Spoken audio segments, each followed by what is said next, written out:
Maintenant, quel est le message que vous aimeriez transmettre à l'humanité, pour le bien de notre propre avenir? Qu'aimeriez-vous dire? Nous sommes connectés, mais pas tout le temps de la même manière. Nous sommes connectés quand nous entrons en résonance par la similitude. Il y a une résonance directe à travers le temps. Comme un programme télé diffusé par un émetteur et capté par un poste ou une antenne. Et puis, le signal est invisible et traverse l'espace. Il n'est pas stocké quelque part, c'est juste une résonance à travers l'espace. Il faut quelque chose comme une mémoire inhérente à la nature. Si l'on veut expliquer toute forme de vie après la mort, je pense qu'un renouveau spirituel a lieu en ce moment et est très bienvenu. Je crois que plus de gens vont s'ouvrir à la dimension spirituelle qui a été niée par ce système.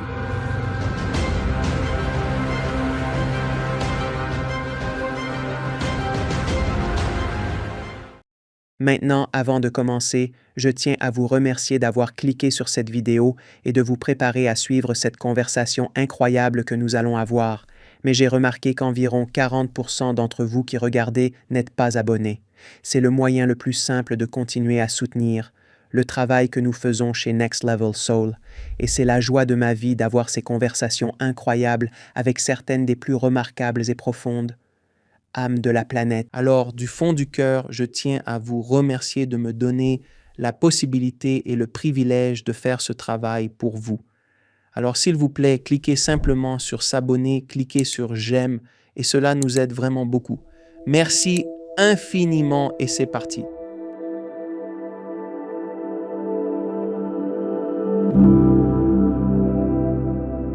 J'aimerais souhaiter la bienvenue à Rupert Sheldrake. Comment allez-vous, Rupert? Très bien, merci Alex. Merci d'être là, mon ami. Votre travail me fascine. Ce sont d'innombrables terriers de lapins où s'engouffrer avec vos recherches. Alors, je commence. Je vais débuter avec ma première question. Concernant votre théorie de la résonance morphique et ce qu'elle suggère sur la nature, le fait que la nature a sa propre mémoire, que les habitudes et non des lois figées façonnent l'univers. Pouvez-vous expliquer votre théorie? En somme, vous suggérez une mémoire inhérente à la nature. Les prétendues lois naturelles sont plutôt des habitudes. Elles ont évolué avec l'univers et la vie. Cette mémoire est essentiellement intégrée à tout, au système auto-organisé. Je ne dis pas que c'est tout, mais tout ce qui s'auto-organise, ce qui inclut les atomes, molécules, cristaux, cellules, tissus, organes, organismes, écosystèmes, planètes, galaxies, systèmes solaires.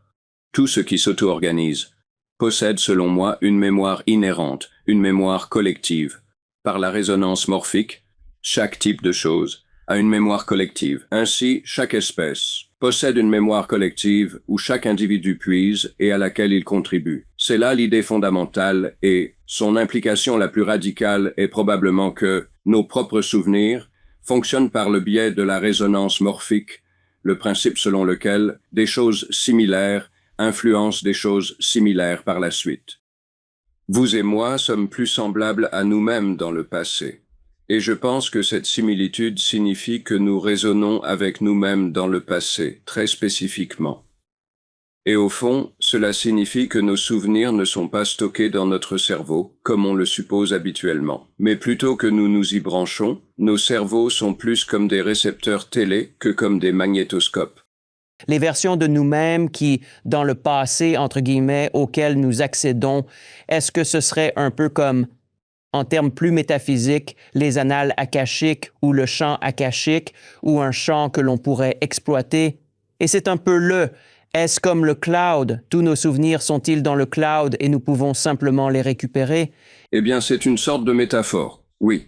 Et les annales akashiques sont une sorte de métaphore. Je pense que le problème avec ces métaphores est que les annales akashiques donnent l'impression d'être, quelque part dans le ciel, une sorte de série de classeurs ou de disques durs ou autres. Et c'est pareil pour l'idée du cloud, car le cloud dépend de centres de données, consommant d'énormes quantités d'énergie, avec plein de disques durs et des systèmes de stockage flash ou peu importe ce qu'ils utilisent. Mais ce que je suggère avec la résonance morphique, n'est pas que c'est stocké là-bas et que nous le récupérons, mais plutôt qu'il y a une résonance directe à travers le temps. Comme un programme de télévision lorsqu'il est diffusé par un émetteur et qu'il est capté par un poste ou une antenne, et puis ce signal est invisible et il traverse l'espace. Il n'est pas stocké quelque part dans l'espace, non, c'est juste une résonance qui se propage à travers l'espace. Et la résonance morphique, elle, est une sorte de résonance à travers le temps.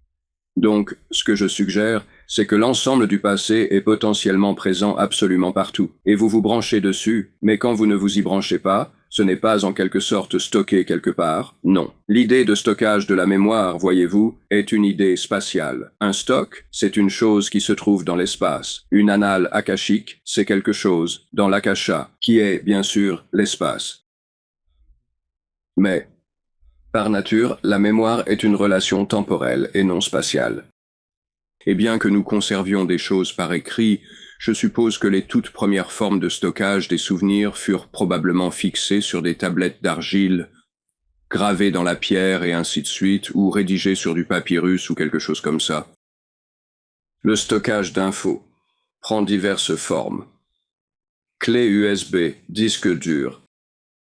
Mais, concernant le fonctionnement réel de notre mémoire, quand je reconnais quelqu'un vu il y a des années, rien dans ce sentiment ne semble dépendre de stocks de mémoire cérébraux ou de systèmes de récupération. Je reconnais, c'est tout, par une sorte de résonance directe.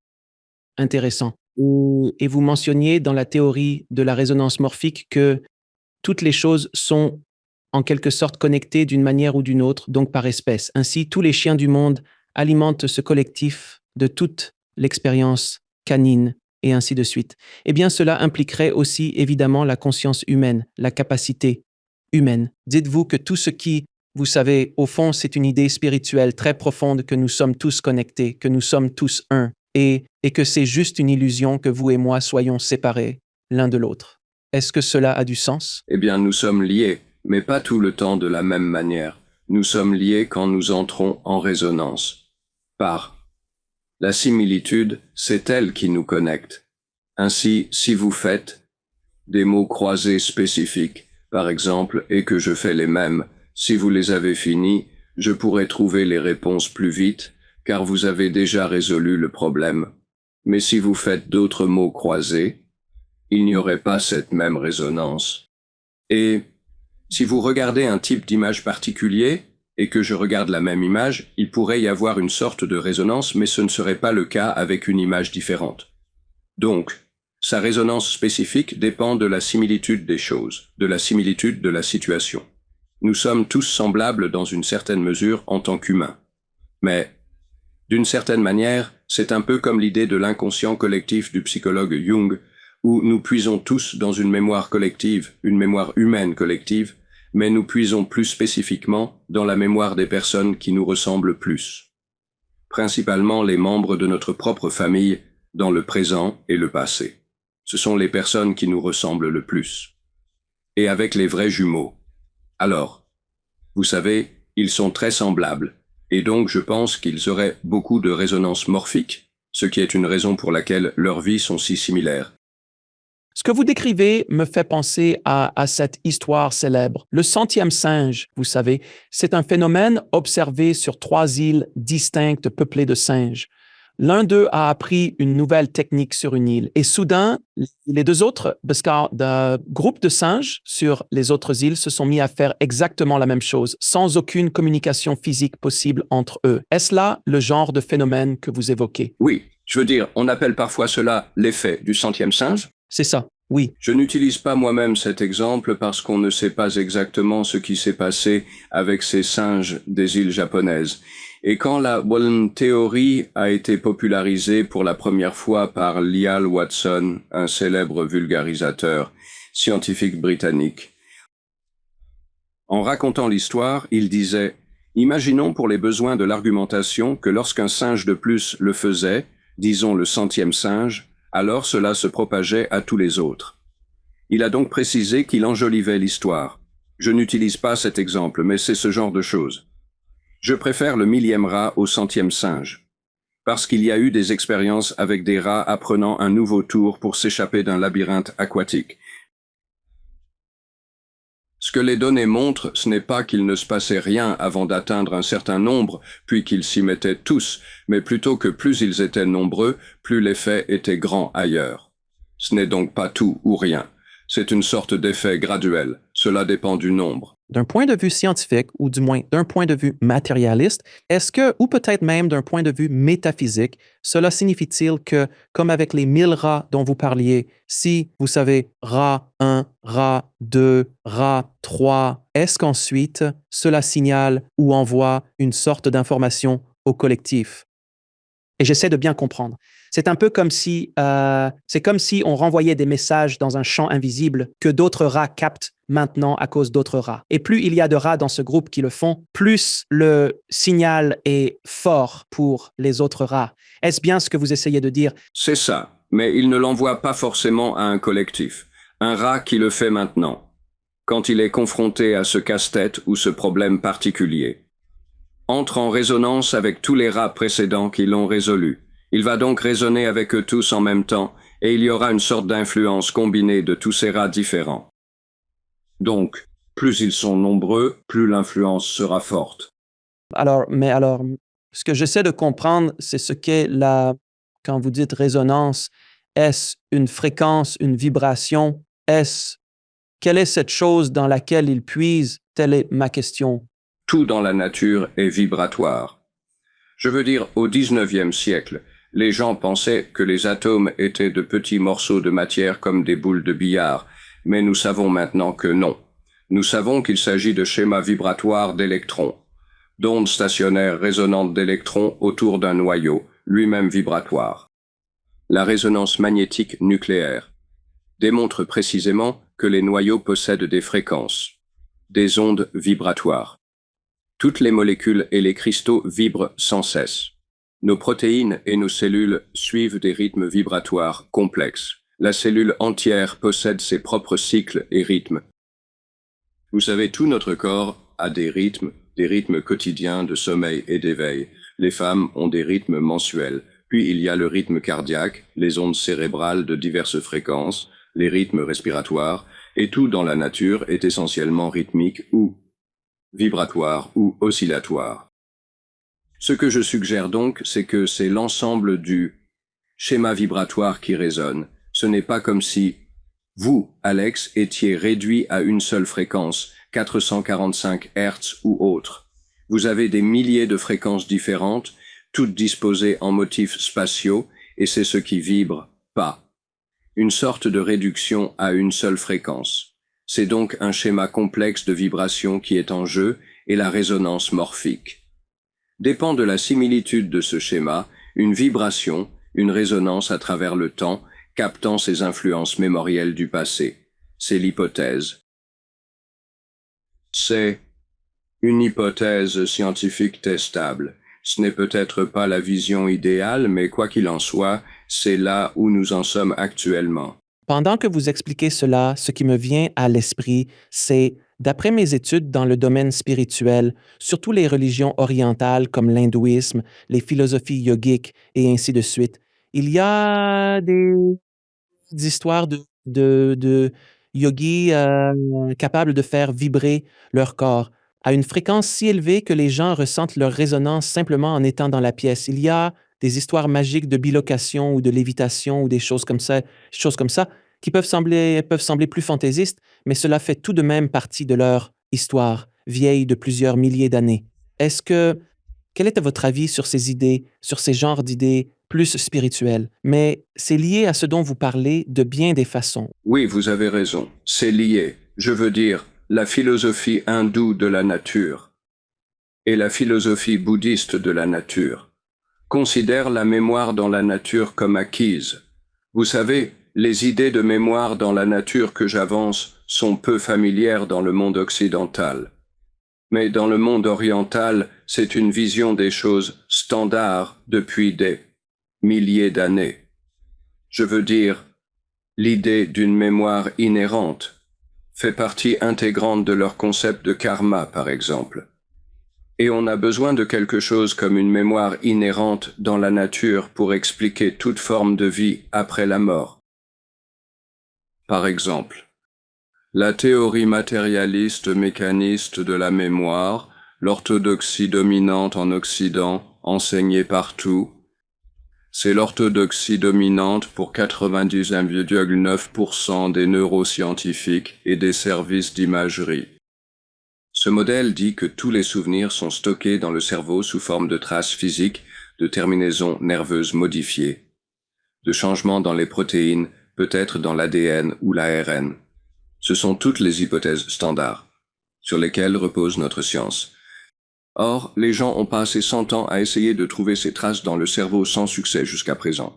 Et je pense que la raison pour laquelle ils n'ont pas réussi est qu'elles n'y sont pas.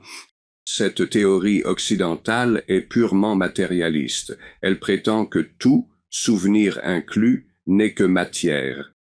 Cela signifie que si vos souvenirs sont stockés dans votre cerveau, alors quand vous mourrez, votre cerveau se décomposera et tous vos souvenirs seront effacés. Et par conséquent, il n'y a aucune possibilité de survie après la mort corporelle au paradis, en enfer, au purgatoire, de renaissance, de réincarnation, de jugement dernier. Toutes ces théories de survie sont automatiquement réfutées par la théorie matérialiste de la mémoire. C'est pourquoi la plupart des matérialistes sont athées et pensent que toutes les religions sont fondées sur de purs fantasmes, parce qu'ils sont si sûrs d'avoir raison. Ils en sont sûrs, non pas parce que les preuves sont accablantes, elles sont très peu convaincantes. Les preuves d'un stockage de la mémoire dans le cerveau sont presque inexistantes, mais c'est parce que c'est un postulat de leur vision du monde. Maintenant, si vous partez de l'idée que les souvenirs ne sont pas stockés dans le cerveau, mais que le cerveau se branche sur eux, quand le cerveau se décompose, cela ne signifie pas que les souvenirs sont tous éliminés. Ils sont toujours potentiellement là. Ils continuent de contribuer à la mémoire collective, au champ ancestral de chaque famille. Et aussi dans le cas des théories hindoues et bouddhistes de réincarnation ou de renaissance. Ces souvenirs pourraient alors se transmettre et façonner la vie ultérieure de quelqu'un d'autre. Donc, vous voyez, on ne peut pas avoir de réincarnation ou de renaissance si les souvenirs sont ancrés dans le cerveau, car ils sont tous effacés à la mort. On ne peut pas non plus avoir de paradis, d'enfer, de purgatoire ou de jugement dernier, car si vous apparaissiez devant votre Créateur au jugement dernier, pour ce moment final, et que vous aviez oublié qui vous étiez et ce que vous aviez fait, ce ne serait pas une expérience très significative. Ainsi même, vous savez, toutes les théories religieuses de la survie présupposent la survie de la mémoire sous une forme ou une autre. Maintenant, j'ignore comment cela fonctionne, exactement comment elle survit. J'aimerais le savoir, mais tout ce que je dis, c'est que la théorie de la résonance morphique, selon laquelle la mémoire est captée plutôt que stockée dans le cerveau, laisse ouverte la question de la survie, tandis que la théorie matérialiste standard ferme la porte, claque la porte au nez de toute théorie de la survie. Rupert, je dois vous demander, vous avez longtemps été un agitateur dans le monde avec ses merveilleuses théories qui vont à l'encontre des vues orthodoxes sur la vie. Comment faites-vous personnellement? Pour les gens qui nous écoutent et qui pourraient, vous savez, vouloir être un petit peu agitateur, et je dis agitateur avec tout l'amour du monde. Parce que je suis aussi une sorte de trublion moi-même. Comment faites-vous? Comment avez-vous continué à avancer? À contre-courant, toute votre carrière ainsi? Parce qu'il y a tant de gens dans la communauté scientifique, et il y en a de plus en plus qui s'éveillent chaque jour et disent « ça n'a aucun sens, ça. » Vous savez, les physiciens quantiques commencent à découvrir des choses qui disent juste « non, non, non, non, ce que vous dites est faux. » Darwin n'avait pas tout à fait raison, vous voyez, et toutes ces sortes d'idées. Comment? Quels conseils leur donneriez-vous? Et comment avez-vous tenu bon à contre-courant pendant toutes ces années? Eh bien, tout d'abord, je n'ai pas commencé comme un agitateur. J'ai commencé en ayant beaucoup de succès dans le monde scientifique classique. Vous savez, j'étais boursier au Clare College, à Cambridge. J'ai étudié à Harvard, où j'ai fait de l'histoire et de la philosophie des sciences. J'ai un doctorat de Cambridge. J'étais chercheur à l'université de Cambridge, maintenant membre honoraire de Clare College. J'étais chercheur à la Royal Society, l'institution scientifique la plus prestigieuse de Grande-Bretagne. C'est un peu comme l'Académie nationale des sciences. Vous savez, j'ai gagné des prix et d'autres choses de ce genre. Donc, Ça n'a pas du tout commencé avec l'idée de vouloir créer des problèmes. J'étais à Cambridge, je faisais des recherches sur la forme des plantes, comment elles se développent. Et je suis arrivé à la conclusion que les gènes ne pouvaient pas expliquer l'hérédité de la forme, car les gènes ne codent que pour des protéines. Et que la forme doit dépendre de champs, les champs morphogénétiques, un concept que je n'ai pas inventé. Il a été inventé dans les années 1920, mais j'essayais de comprendre comment ces champs sont hérités. Et j'ai alors réalisé que la seule façon dont cela pourrait fonctionner, selon moi, serait par une sorte de mémoire, traversant directement le temps, quelque chose qui ne figurait tout simplement pas dans le répertoire scientifique standard de l'Occident. Et ainsi, quand j'ai eu cette idée, il y a très, très longtemps, en 1973, je savais bien sûr que c'était hérétique. Et quand j'en discutais avec des collègues à Cambridge, parmi mes collègues scientifiques, ils pensaient que je plaisantais ou ils n'en voyaient pas l'intérêt, ou les gens disaient simplement que c'était totalement inutile, car nous allions tout expliquer par la biologie moléculaire d'ici 10 ou 20 ans. Et j'ai dit, eh bien je ne pense pas, et je pense que nous avons besoin d'autre chose. Quoi qu'il en soit, il était clair que ce serait controversé, donc je ne l'ai pas publié, car je voulais être sûr, plus sûr. Bref, j'ai donc accepté un poste en Inde. J'ai travaillé dans un institut agricole international sur l'amélioration des cultures, en essayant de faire quelque chose d'utile. Je pense que nous avons été utiles, et je suis resté en Inde 7 ans, en tout. Et quand je suis allé en Inde, et que j'ai commencé à parler de résonance morphique à des collègues indiens et aux gens, j'ai eu l'opposé exact de la réaction de choc et d'horreur. Familière de Cambridge. Vous savez, la plupart des Indiens disaient « Oh, il n'y a rien de nouveau là-dedans ». Les anciens rishis l'ont dit il y a des milliers d'années. Ce qui était frustrant là-bas, c'est que je n'arrivais pas à les faire agir. J'ai dit, écoutez, vous êtes scientifique. Si toute la science telle que nous la connaissons passe à côté de quelque chose de majeur, pourquoi ne pas changer vos recherches et, vous savez, prouver que les anciens rishis avaient eu raison. Mais aucun n'était prêt à le faire car ils voulaient garder leur emploi et leur carrière, etc. J'ai passé 5 ans à réfléchir à cela. En Inde, où l'atmosphère était plus favorable parce que presque personne de ceux que j'ai rencontrés ne pensait que c'était fou. Ils pensaient juste que c'était Ils avaient déjà entendu tout ça. Ils avaient cette sorte d'attitude blasée à ce sujet. Quoi qu'il en soit, c'était moins frustrant que l'attitude de Cambridge. Mais j'ai lu et j'ai réfléchi. Et j'ai lu davantage et j'en ai discuté jusqu'à ce que je sois assez sûr. Non pas que la théorie soit juste, mais qu'elle n'avait rien de fondamentalement faux, que c'était une possibilité. Il n'y avait aucune preuve qui allait à l'encontre, que c'était une réelle possibilité. Alors, j'ai écrit mon premier livre, intitulé « Une nouvelle science de la vie », sur la résonance morphique, qui a été publié en 1981 et en 82 aux États-Unis. Et je savais que ce serait controversé, et ça l'a été. Je veux dire, je n'avais pas délibérément cherché à provoquer, mais le rédacteur en chef de la revue Nature s'y est vraiment opposé et a écrit un éditorial célèbre en une de Nature, la revue scientifique internationale de référence, intitulé « Un livre à brûler ». Et il a donc été sauvagement attaqué par pas mal de gens. Mais le fait est que je n'étais pas trop affecté, car je m'attendais à ce que ça cause. Je ne m'attendais pas à ce que l'opposition soit si furieuse et émotionnelle. Je m'attendais à un débat plus courtois. Je ne m'attendais pas à une sorte d'attaque cinglante avec des attaques ad hominem et des invectives. Le rédacteur en chef de Nature comparant défavorablement mon livre à Mein Kampf d'Hitler. Je ne m'attendais pas à ce genre de choses. Mais le fait est que, bien que certains y étaient terriblement opposés, beaucoup ne l'étaient pas. Beaucoup étaient curieux et intéressés et certains aimaient même l'idée, particulièrement les psychothérapeutes jungiens, car elle s'accorde très bien avec le travail de Jung. Et puis quand j'étais aux États-Unis, j'ai donné des séminaires dans des universités, mais des personnes venant d'autres lieux, comme l'Institut Esalen en Californie, ont montré un vif intérêt pour ces idées. Et j'ai pu à ce moment-là rencontrer des personnes avec qui j'ai eu de très agréables discussions à ce propos, comme Terence McKenna et Ralph Abraham. Et ils sont devenus par la suite de très bons amis. Nous discutions chaque année pour tester ces diverses idées. Ce n'était donc pas comme si ma vie s'était totalement effondrée, non. Je veux dire, certaines portes se sont fermées et d'autres, se sont ouvertes. Et faire des recherches dans ces domaines de la science, ces domaines un peu moins conventionnels, s'est avéré, au final, plutôt amusant. Ça l'était. Donc je ne peux pas dire que j'ai horriblement souffert. Et je ne prends pas vraiment personnellement ces attaques que j'ai subies parce que ce sont des gens qui croient détenir la vérité. Je veux dire, la plupart des matérialistes, surtout les matérialistes militants, sont convaincus de comprendre le fonctionnement de la nature sur la base de suppositions matérialistes. Et ils pensent que c'est cela la science et qu'ils détiennent la vérité. Toute attaque contre cela est une attaque contre la science et la raison.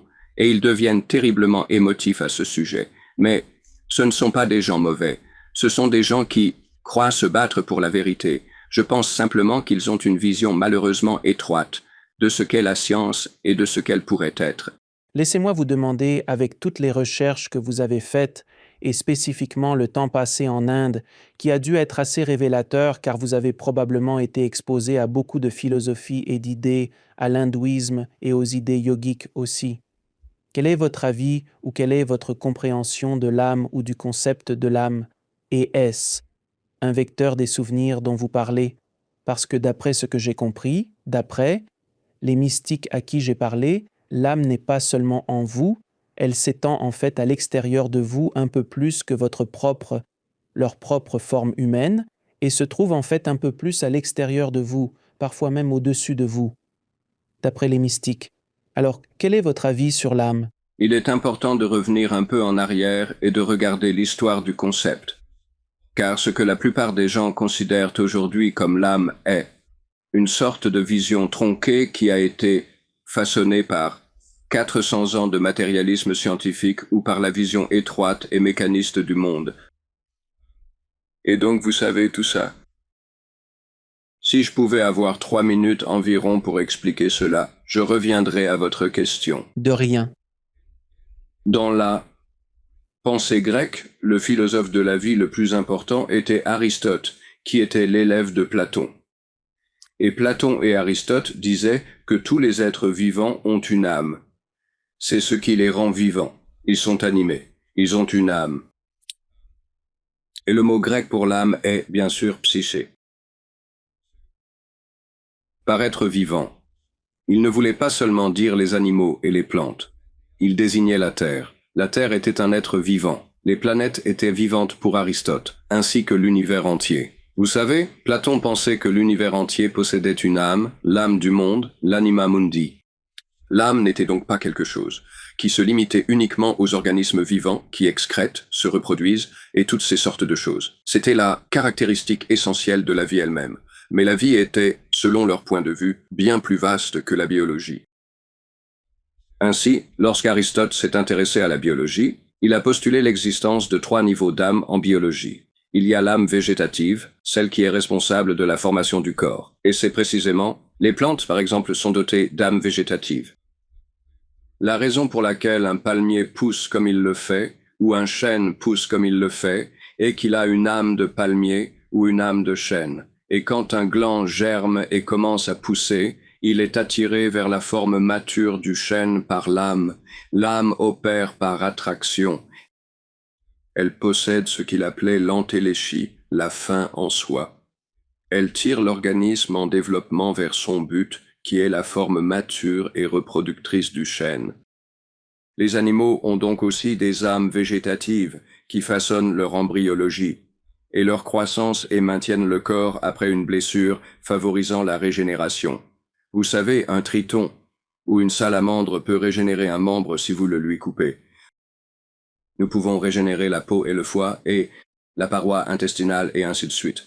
Nos cellules sanguines sont régénérées en permanence. Donc, cet aspect formateur et régénérateur du corps, c'est l'âme végétative. Ensuite, en plus de cela, les animaux ont une âme animale qui sous-tend leur nature animale, leurs instincts, leurs sensations, leurs mouvements, leurs comportements. Et c'est pourquoi nous les appelons animaux. Le mot anima signifie âme en latin. Ainsi, tous les animaux ont des âmes, selon ce point de vue. Et puis les êtres humains ont, en plus de l'âme végétative qui façonne notre corps et sous-tend sa santé et sa guérison des maladies, et de notre âme animale qui nous donne nos instincts animaux, notre nature animale et nos sens animaux, que nous partageons avec beaucoup d'autres animaux, particulièrement les mammifères, nous avons ce qu'il appelait l'âme intellectuelle, qui concerne la pensée, le langage, la raison, le sens, des choses que nous avons et que les animaux n'ont pas. Tout cela a donc été incorporé dans la théologie chrétienne, au Moyen Âge, et saint Thomas d'Aquin, au XIIIe siècle, a, comme on le sait, basé tout son système, qui est devenu la principale orthodoxie des universités et de l'Église en Europe occidentale. Il a basé toute sa théorie sur Aristote et il a produit une sorte de version chrétienne de cette philosophie. Ainsi, les plantes avaient des âmes, les animaux avaient des âmes et les humains avaient l'âme intellectuelle basée sur l'âme animale. Et l'univers entier était vivant. Pour les chrétiens médiévaux, les étoiles étaient vivantes, les planètes étaient vivantes. La terre était vivante, la terre-mère et animale. C'était un monde vivant, c'était une sorte d'animisme chrétien. Et c'est ce monde qui a donné naissance aux grandes cathédrales gothiques comme Chartres et Lincoln. C'était là le résultat direct d'une vision du monde global, où Dieu et la nature demeuraient étroitement et profondément liés, dans lequel les animaux et les plantes étaient tous animés et avaient des âmes. Cela a façonné toute la vision du monde jusqu'au XVIIe siècle, la révolution scientifique. Et la révolution scientifique, particulièrement une vision qu'a eue Galilée en 1619. Il a fait un rêve, une vision dans laquelle il voyait l'univers entier comme une machine. L'univers était comme une sorte de mécanisme d'horlogerie. En fait, dans sa version, ce n'était pas avec des rouages, mais des tourbillons. C'était une vision plus intéressante. Et tous les animaux et toutes les plantes n'étaient rien d'autre que des machines. Mais les êtres humains avaient une âme spéciale qui était liée à la raison. Donc, au fond, il a vidé toute la nature de son âme, les planètes. Et les étoiles sont toutes devenues simplement de la matière mécanique morte. Et il en fut de même pour les corps humains et tous les animaux et plantes. Et tout ce qui restait était la raison humaine, qui était la seule chose qui n'était pas matérielle, par nature, et qui partageait une nature spirituelle avec Dieu et les anges. Mais cela a créé le célèbre dualisme cartésien, la division entre le domaine de l'esprit et le domaine de la matière. Et le domaine de l'esprit n'était pas matériel, ni dans l'espace, ni dans le temps. Le monde de la matière était inconscient, et matériel, et dans l'espace et le temps. Puis au XVIIe siècle, au XIXe siècle, un nombre croissant d'athées et de matérialistes, des gens qui sont devenus athées parce qu'ils voulaient attaquer l'Église, parce qu'elle était alliée à des gouvernements réactionnaires en France et en Russie, et ainsi de suite. Eh bien, comme dans la Révolution française, les révolutionnaires français étaient profondément antichrétiens.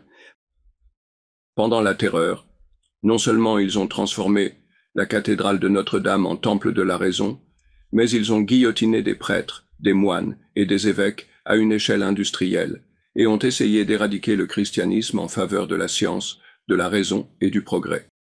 Au XIXe siècle, le matérialisme s'est imposé. Il demandait « Pourquoi cet esprit invisible ? Dieu et les anges sont invisibles. L'esprit humain, pure imagination, impondérable et incommensurable. Seule la matière existe réellement. L'esprit n'est qu'une illusion. L'âme n'est qu'un simple rouage cérébral, une pure expérience subjective. Et le cerveau n'est qu'un organe physique au sein d'un corps semblable à une machine. » C'est donc ce qui s'est passé alors, vous voyez, c'est que les religieux ont dit « Oh, eh bien non, ce n'est pas seulement ça, il y a cette autre chose. La nature n'est qu'une machine, la nature est juste mécanique, tout comme le dit la science. Mais Dieu existe au-delà de la nature, surnaturel. Les anges existent au-delà de la nature, et l'esprit humain est fondamentalement surnaturel aussi. Et ne peut être mesuré et n'a rien à voir avec la science. » Et donc, le fait est que les athées ont alors dit « Eh bien, vous savez, tout cela n'est que des histoires et des dogmes et tout ça, rien à voir avec ce que nous pouvons voir et mesurer et qui apporte un réel progrès dans le monde. Et ils sont devenus de plus en plus sûrs d'eux et il y en a plein aujourd'hui. Je veux dire, c'est la position par défaut. Du monde universitaire et des affaires et du monde séculier dans lequel nous vivons. Et ainsi, le domaine de la religion a été poussé vers une sorte de marge d'un royaume surnaturel où l'âme est devenue au mieux une simple idée à l'intérieur des cerveaux humains et par conséquent, elle n'est plus qu'une activité physique du cerveau. Voici où nous en sommes aujourd'hui. Alors, réfléchissons maintenant à la question de l'âme. Vous savez ce que c'est. Pour revenir à votre question, je dirais que ce que j'appelle le champ morphogénétique, c'est-à-dire le champ qui façonne la forme et qui sous-tend le corps des plantes, des animaux et des microbes. Les cristaux. Il ne s'agit pas seulement d'être vivant. Les cristaux ont des champs morphogénétiques qui façonnent le cristal en croissance. Les molécules ont des champs moléculaires qui façonnent la structure tridimensionnelle d'une protéine, par exemple. Les champs morphogénétiques sont des champs formateurs. Morphogenèse signifie l'apparition de la forme. Morphe, la forme. Génésis, l'apparition. Donc, cela correspond plus ou moins à ce qu'Aristote appelait l'âme végétative. Et que ces champs ne sont pas seulement à l'intérieur du corps, ils sont dans et autour de lui. Comme un champ magnétique n'est pas seulement à l'intérieur d'un aimant, il est dans et autour de l'aimant. Et donc, quand certains disent qu'ils voient des auras et que c'est l'âme et ainsi de suite, moi je ne vois pas d'aura. Sans expérience personnelle, je conçois ce champ morphogénétique dedans et autour du corps. Il le façonne et préserve sa santé. C'est une manière d'envisager l'âme. Mais ce n'est que la manière la plus élémentaire que nous partageons avec les plantes et les autres animaux. Ensuite, il y a l'âme animale dont Aristote parlait, qui, je pense, a à voir avec les champs de comportement et d'apprentissage que les animaux ont des champs qui organisent leurs mouvements et leur activité, leur cerveau et leurs muscles, qui sous-tendent leur instinct. Et, vous savez, quand un chaton apprend ou commence instinctivement à jouer et à chasser des choses et à donner des coups de patte, et quand une araignée sait comment tisser sa toile, sans avoir à aller à l'école des araignées tisseuses ou à obtenir un diplôme d'araignée ou quoi que ce soit, elle le fait, c'est tout. Elle n'a même pas besoin de voir d'autres araignées. Ces instincts qui sont si profondément ancrés chez les animaux font, je pense, partie de le champ morphique de leur comportement, les champs de comportement qu'ils héritent par résonance morphique de leurs ancêtres, et nous avons aussi des champs de comportement instinctifs que nous héritons.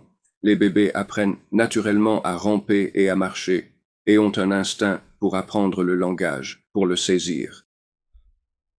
Et puis, nous avons nos esprits conscients. La majeure partie de cela est inconsciente. Les habitudes de croissance, les habitudes de nos corps, notre respiration ou le réflexe de clignement d'œil, toutes ces choses sont inconscientes. La plupart des champs morphiques sont inconscients. Ce sont des habitudes, et les habitudes sont inconscientes. Mais nos esprits conscients sont aussi façonnés par des champs habituels, des champs mentaux.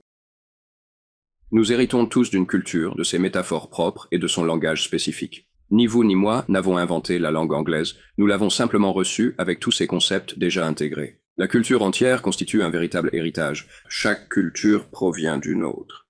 Malgré des points communs, les langues et cultures diffèrent. Je pense qu'elles se transmettent par résonance morphique, façonnant ainsi nos esprits conscients. Alors, quand on en vient à « qu'est-ce que l'âme ?» Je dirais que c'est tout cela.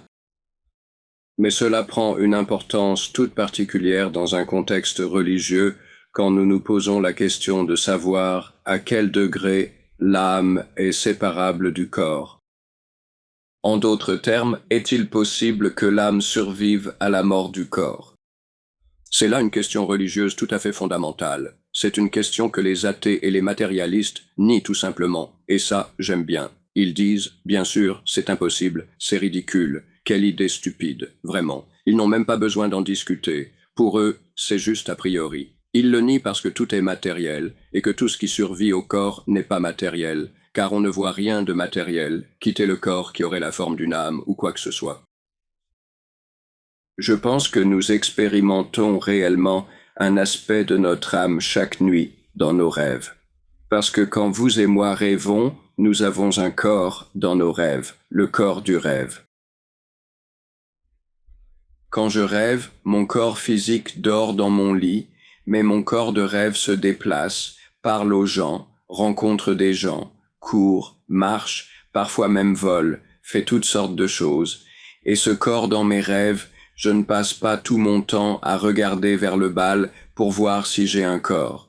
Mais c'est implicite car j'ai un centre de conscience.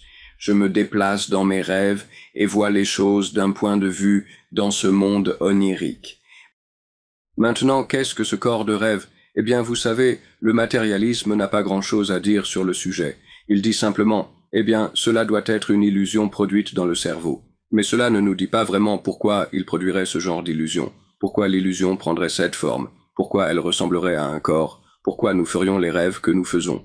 Rien de tout cela n'est expliqué de toute façon. Donc le corps de rêve que nous avons chaque nuit dans nos rêves, nous ne nous souvenons pas de tous nos rêves, nous en oublions la plupart. Mais on s'en souvient assez pour savoir qu'on a un corps de rêve. Et je sais que j'ai un corps de rêve depuis que je suis enfant, parce que quand j'étais enfant, je faisais de merveilleux rêves de vol. J'en fais très rarement maintenant, mais je trouvais les rêves assez palpitants quand je pouvais voler. Et parfois ils sont très effrayants. On fait des cauchemars et ainsi de suite.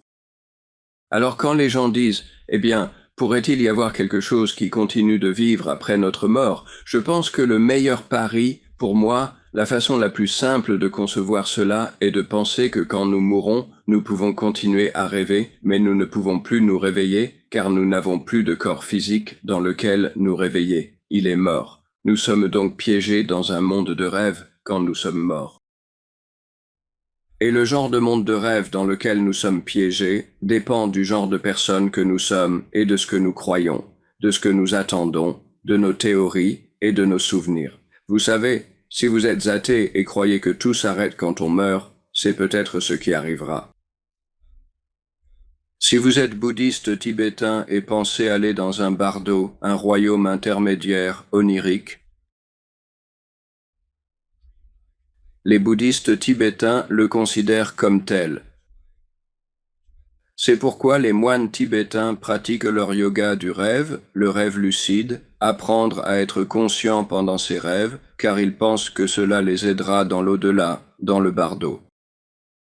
Ils voient cela comme le fait qu'il vaut mieux faire un rêve lucide, où vous savez ce que vous faites, qu'un rêve confus, où vous êtes simplement assailli par toutes sortes d'images et d'événements et de choses, où vous êtes juste ballotté par le tumulte de ce monde onirique hors de contrôle. Il s'exerce. Et puis, selon les visions tibétaines et hindoues, après un certain temps, dans un état intermédiaire semblable à un rêve, la plupart des gens se réincarneraient. Tout l'objectif de la spiritualité hindoue et bouddhiste est de ne pas se réincarner. C'est de sortir de la roue des réincarnations car vous savez, la vie est un voile de souffrance selon le Bouddha. Alors, la plupart des amateurs occidentaux de réincarnation pensent que c'est une bonne chose. Mais vous savez, j'ai vécu en Inde parmi des gens pour qui c'est une évidence. Ils pensent que c'est une mauvaise chose. Ils n'aiment pas ça. Ils ne sont pas du tout enchantés par l'idée de la réincarnation. Vous savez, ils sont plutôt rebutés. Je veux dire, tout l'intérêt de la pratique spirituelle hindoue, le moksha, c'est la libération de la roue de la réincarnation.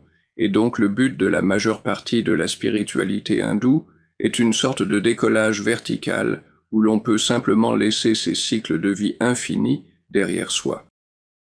Je pense donc que, et d'un point de vue chrétien, une vision particulière serait que nous avons une vie après la mort qui s'apparenterait à un état onirique, au purgatoire, et que cela constitue un développement qui se poursuit de manière continue et ininterrompue.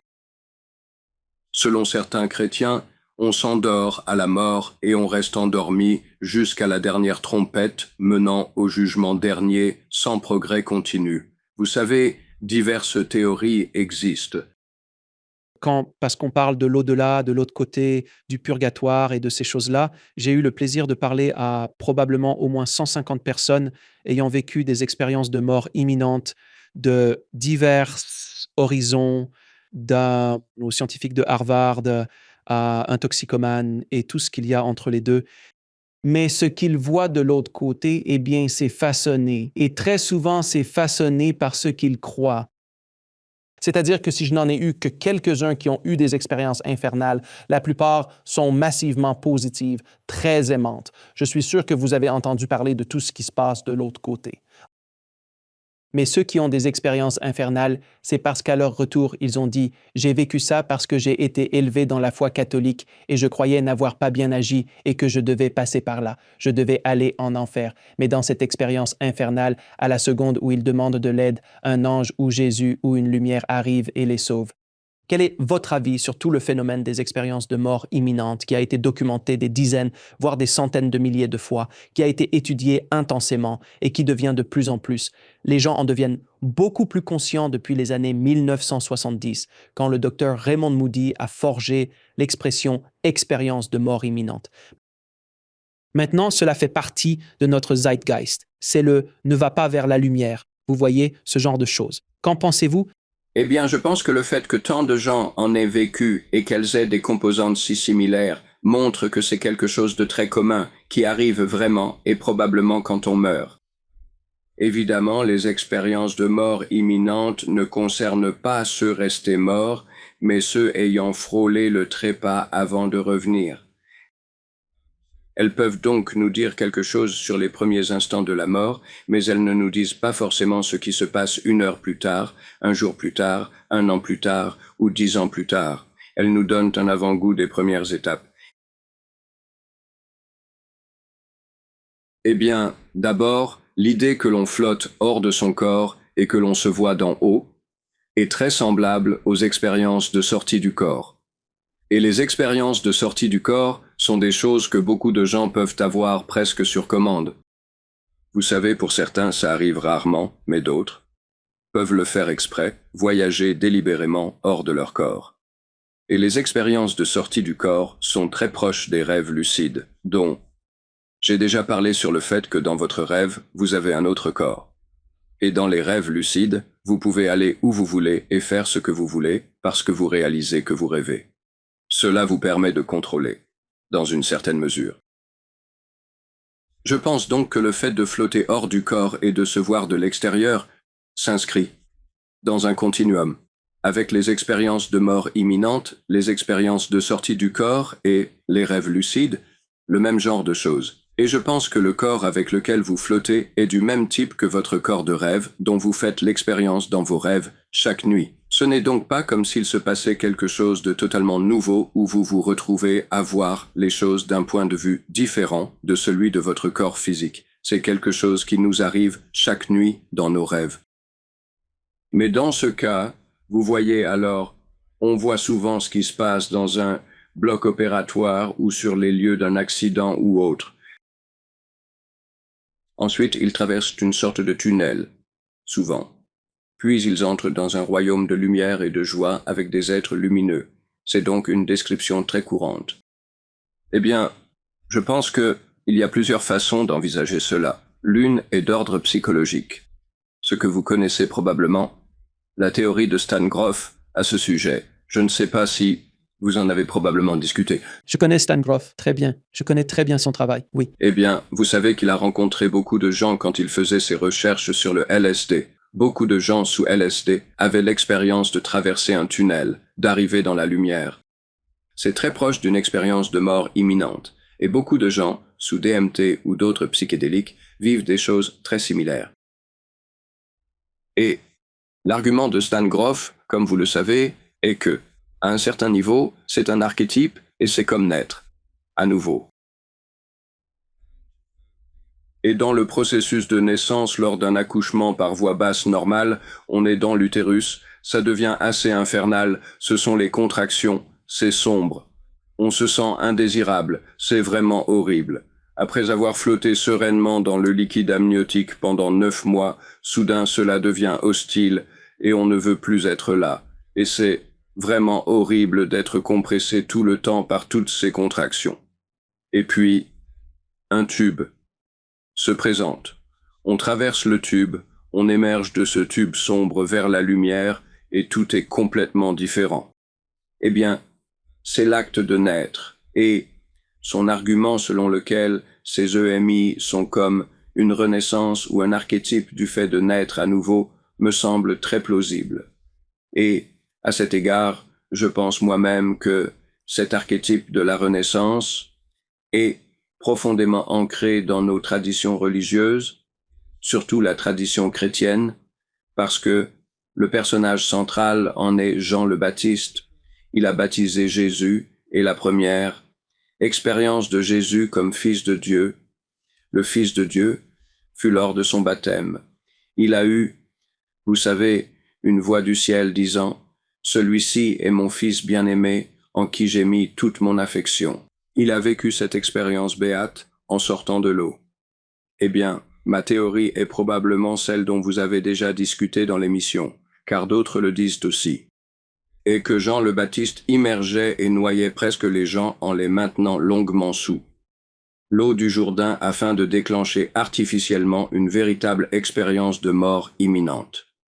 De cette façon, ils voyaient tout le film de leur vie défiler devant leurs yeux, traversaient un tunnel vers une lumière éclatante, ressentaient l'illumination et une joie immense, avant de revenir à la vie en affirmant haut et fort être enfin nés de nouveau. Ils avaient réellement aperçu la lumière divine. Et cette expérience qu'a vécue Jésus, je pense que les premiers chrétiens la vivaient aussi. Et les gens qui ont eu des expériences de mort imminente perdent souvent la peur de la mort et deviennent plus spirituels. Les personnes baptisées dans l'Église primitive perdaient la peur de la mort et devenaient plus spirituelles. Et quand, à l'époque de la Réforme au XVIe siècle, le groupe protestant le plus radical était celui des anabaptistes, qui allaient partout en disant « La Bible ne dit pas qu'il faut baptiser les nourrissons en les aspergeant d'eau. Elle dit qu'on doit être baptisé par immersion totale comme Jésus, et comme Jean le Baptiste, ils ont rétabli le baptême par immersion totale. C'est devenu leur signature. C'est encore le thème central des baptistes, des ménonites et de toutes les autres formes de christianisme issues de l'anabaptisme. Et leur point clé est l'expérience de conversion où l'on meurt. On voit la lumière et on naît de nouveau. Ça donne tout son sens, voyez-vous, au message baptiste, si les premiers baptistes provoquaient effectivement des expériences de mort imminente. Et peut-être que certains le font encore, mais il serait probablement un peu plus prudent aujourd'hui, car nous vivons à une époque de litige et de santé et sécurité. Et Jean le Baptiste, lui, n'avait pas à faire face à ce genre de problème à son époque. Il en a peut-être perdu quelques-uns. C'est très vrai. C'est tout à fait vrai. Je pense donc que la raison pour Jésus est que c'est la première expérience spirituelle dont on entend parler, et elle a été suivie immédiatement par son départ au désert, pour sa quête de vision pendant 40 jours et 40 nuits, ce que nous célébrons pendant le carême. Mais l'élément clé là-bas était cette expérience de quelque chose au-delà de la mort, de traverser la mort, puis de devoir revenir. Et je pense donc que les expériences de mort imminente sont très importantes, car elles sont une sorte de rite de passage. Elles nous donnent une vision d'un monde au-delà, de ce corps physique et au-delà de la mort dont nous pouvons faire l'expérience dans un autre type de corps. Et la plupart des gens qui en ont eu ont une vision de la mort très différente de ceux qui n'en ont pas eu. Je pense donc qu'elles sont très importantes en tant que rite de passage, et parce qu'elles changent réellement notre façon de voir les choses. Et notre culture manque de rites de passage, comme beaucoup l'ont souligné. Et je pense que c'est pourquoi, pour tant de gens, la prise de psychédéliques est devenue une sorte de rite de passage, souvent, fait dans des conditions très inadaptées et des environnements chaotiques, mais fait correctement. Je pense que cela peut jouer ce rôle dans notre culture comme le même type d'expérience de mort imminente. Et bien sûr, si le baptême pouvait être rétabli, comme un rite de passage qui n'implique aucune drogue, mais rien de plus que de l'eau, il y en a plein autour de nous, piscines, lacs, rivières. C'était pratiquement gratuit, transformateur, libre, disponible sur demande. Vous savez, Jean le Baptiste le faisait à une échelle industrielle. Les gens, j'en suis sûr, faisaient la queue sur la rive du Jourdain. Il en mettait un sous l'eau, le maintenait juste assez longtemps. Ensuite, il y avait probablement des assistants, vous savez, pour aider à les réanimer, sans doute. Au suivant, s'il vous plaît. Et vous pourriez. Cela pourrait être fait à une échelle industrielle. Et encore. Et si j'appartenais à une église baptiste, ce qui n'est pas le cas, mais si j'y étais, je pense que j'essaierais vraiment de faire bouger les choses pour que il faudrait probablement le faire avec des moniteurs cardiaques et du matériel médical, des ECG étanches, et tout ça pour pouvoir le faire d'une manière jugée sûre. Mais s'il pouvait rétablir cela, je pense qu'il y aurait plein de gens qui feraient la queue pour devenir baptistes, ou des gens d'autres confessions chrétiennes qui iraient chez les baptistes pour ce rite de passage, puis retourneraient à leur pratique habituelle. À leur programme habituel, bien sûr. Rupert, je dois vous demander, avec toute l'expérience et toutes les recherches que vous avez faites au fil des ans et juste votre point de vue personnel, quelle est votre vision pour l'humanité et son avenir? Où pensez-vous que nous en sommes par rapport à une conscience supérieure? Il semble y avoir un éveil spirituel chez beaucoup de gens. C'est pourquoi beaucoup de ces systèmes qui nous entourent commencent à s'effondrer et à se fissurer, des choses solides comme le rock depuis des centaines d'années commencent à se craqueler. Je viens de l'univers de Hollywood et de ce milieu-là, et tout ce système s'effondre d'une manière sans précédent, et tant d'autres secteurs font de même. Mais où voyez-vous l'humanité dans cet avenir, et vous? Allons-nous nous élever vers une civilisation à la conscience supérieure, ou bien allons-nous tout simplement, boum, c'était une façon de le dire techniquement, au passage. Oh, vous savez, bien sûr, je n'en sais rien. Il est évident que beaucoup de choses se fissurent. Et, vous savez, si nos systèmes s'effondrent, si soudainement, notre approvisionnement en eau ne fonctionne plus, l'électricité ne fonctionne plus, Internet est en panne à cause de sabotage de puissances mondiales opposées et ce genre de choses. Je ne suis pas sûr que la plupart des gens accéderaient à une conscience supérieure dans ces conditions. Je pense plutôt à une conscience inférieure. Vous savez, je pense qu'une sorte de pur instinct de survie prendrait le dessus pour beaucoup de gens. Et, vous savez, être gentil avec les autres semblerait être un luxe inutile. Vous savez quand c'est la pure survie qui est en jeu. Et vous savez, quand on observe la scène politique mondiale, elle ne montre pas vraiment beaucoup de manifestations d'une conscience supérieure. Ou, d'ailleurs, le monde des affaires, pour sa part. Vous savez, c'est une question de profit d'entreprise. Et ce n'est pas de la conscience supérieure, c'est juste de l'avidité. Je pense qu'il est possible que le fait que de plus en plus de gens soient désillusionnés par la vision du monde mécaniste et matérialiste, ainsi que par les types de systèmes sociaux et économiques qui ont émergé du capitalisme tardif. Vous savez, un grand nombre de personnes aimeraient voir des alternatives. Il n'est pas du tout évident qu'il existe tant d'alternatives politiques et économiques à l'heure actuelle. Mais je pense qu'une chose qui changera, c'est, vous savez, à mesure que nous sortons du sécularisme matérialiste dogmatique qui a dominé au moins la vie des gens instruits dans les pays dits avancés. Je pense que plus de gens s'ouvriront à la dimension spirituelle qui a été niée par ce système. Je pense donc qu'un renouveau spirituel est en train de se produire et qu'il est très bienvenu. Et vous savez, ça part d'une base assez basse ici en Europe. Je veux dire, l'Europe est bien plus sans Dieu et non spirituelle que les États-Unis. Malgré tous ses défauts, les États-Unis sont un endroit bien plus spirituel que la plupart des autres pays occidentaux comme l'Australie, la Nouvelle-Zélande, la Grande-Bretagne et l'Europe. Donc je pense que, si cela peut arriver, je pense que cela pourrait. Ça n'arrivera peut-être pas, assez tôt, mais cela pourrait mener à une différente façon de fixer des objectifs. En ce moment, tous les gouvernements veulent de la croissance économique, parce que tous ceux qui votent pour eux, ou presque tous ceux qui votent pour eux, veulent plus d'argent et plus de choses, tout le temps et plus de revenus disponibles, et de plus grandes maisons et plus de vacances à l'étranger et tout ce genre de choses. Tout cela, si plus de gens étaient tournés vers la spiritualité, ils se contenteraient probablement de ce qu'ils ont et seraient prêts à vivre plus simplement. Car, si vous vous sentez plus heureux et plus satisfait de votre vie, simplement reconnaissant d'être en vie et des belles choses qui vous entourent, des plantes, des animaux et des autres gens, des actes de bonté quotidiens que nous rencontrons tous. Si l'on est reconnaissant pour ce genre de choses, on ne ressent pas un besoin aussi pressant de passer tout son temps à parcourir le monde à toute allure en avion, ou à acheter de nouveaux produits, ou à regarder des chaînes de publicité, ou des émissions de téléachat et tout ça.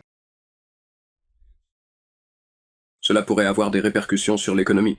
Mais il n'y a pas beaucoup de signes que cela se produise encore, je dois dire. J'espère que oui.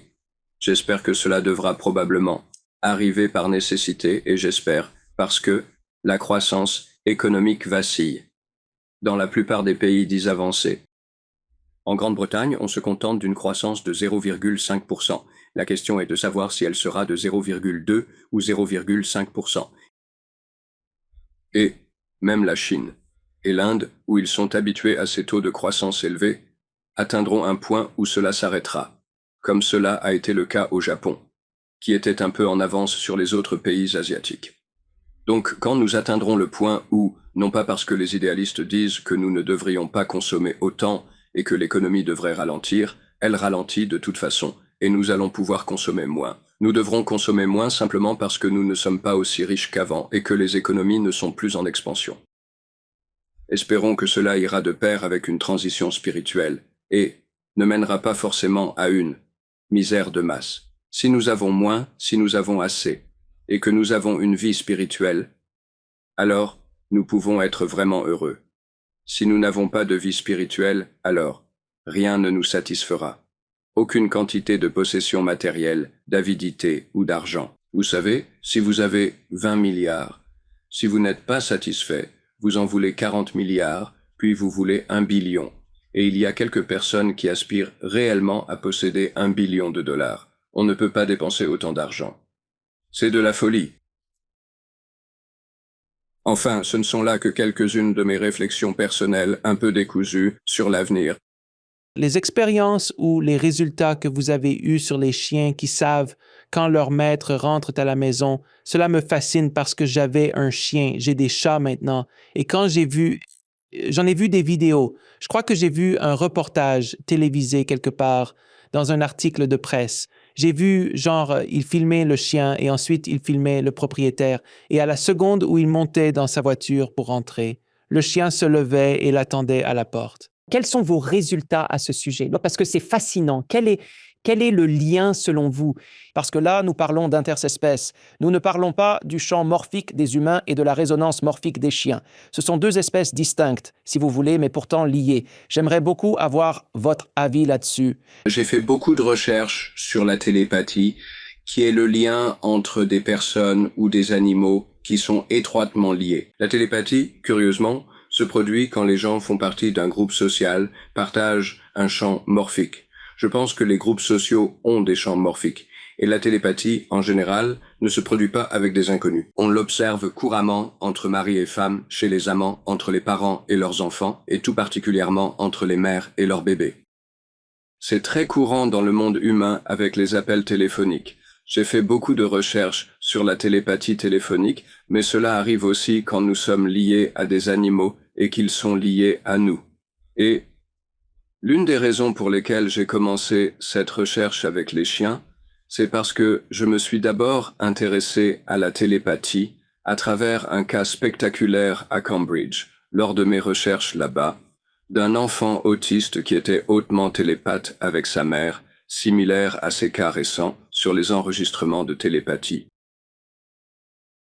Des années plus tard, après mon retour d'Inde, alors que je menais divers autres projets de recherche concernant la résonance morphique, je me suis de nouveau intéressé à la télépathie.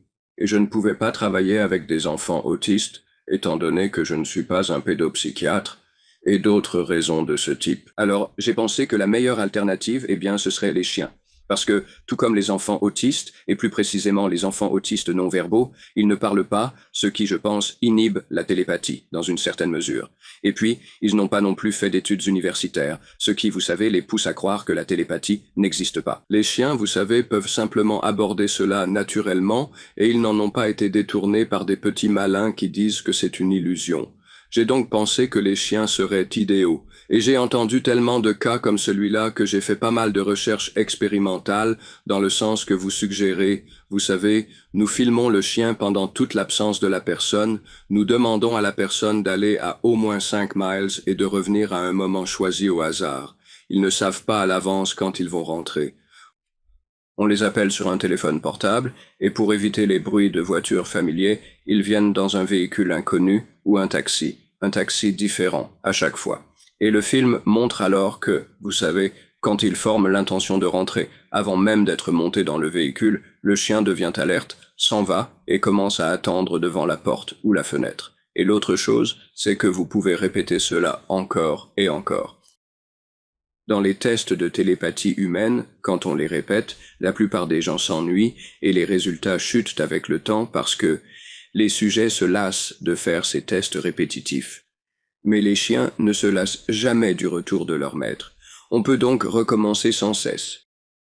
Quoi qu'il en soit, j'ai publié des articles à ce sujet dans des revues à comité de lecture. Ils sont tous sur mon site web, sheldrake.org, et toute personne intéressée peut y jeter un œil. Il y a aussi un film d'une de ces expériences avec un écran partagé où l'on voit le chien et le maître en même temps. C'est aussi sur mon site, sheldrake.org, et donc je pense qu'il est très clair que cela se produit vraiment. Ce que je prévois comme nouvelle phase de cette recherche, je vais le faire avec des chats parce que les chats le font aussi bien que les chiens. Environ 50% des chiens le font, selon des sondages aléatoires auprès de propriétaires de chiens, et environ 30% des chats. Et je ne pense pas que ce soit parce que les chats sont moins sensibles. Je pense que beaucoup d'entre eux sont simplement moins intéressés. J'ai bien peur que ce n'ait été le cas avec mes propres chats. Nous avons eu des chats, oui, mais quand je rentre à la maison, même après un long voyage, le mien lève à peine la tête en signe de reconnaissance. J'ai donc été tristement déçu par mes propres chats. Mais certaines personnes ont des chats qui sont vraiment excités quand ils rentrent. Je prévois donc une nouvelle phase de recherche sur ce sujet avec les chats. Et de nos jours, quand j'ai fait cette recherche pour la première fois, vous savez, je devais utiliser de vieilles caméras vidéo à pellicule. Mais maintenant, il y a tous ces dispositifs de suivi pour animaux. On peut les pister. La technologie, les webcams et tout ça sont aussi sur smartphone. La technologie est tellement meilleure. Il devrait être possible de faire cela d'une toute nouvelle manière.